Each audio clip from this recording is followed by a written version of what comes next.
May paggagamitan ka ba ng annual income tax return year 2023 kagaya ng travel goals mo?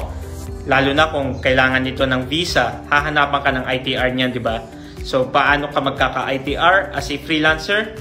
First step muna is mag-register ka sa BIR. My name is George. I'm a freelancer tax advisor at GA Consulting.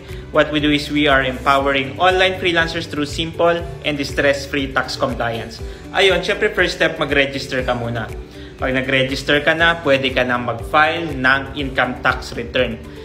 I-consider mo ngayong fourth quarter year 2023, pag nag-register ka ngayon, October, January 2024, pwede ka na agad mag-file ng annual income tax return year 2023. Paano naman kung next year ka nag-register? For example, January 2024, nag-register ka na sa BIR as a freelancer.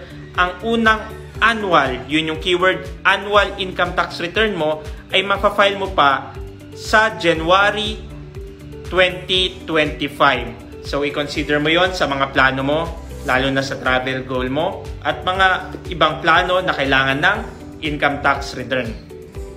If you are a freelancer at meron kang concern or question regarding freelancers BIR registration and freelancers tax compliance, comment mo lang yan at sasagutin ko yan.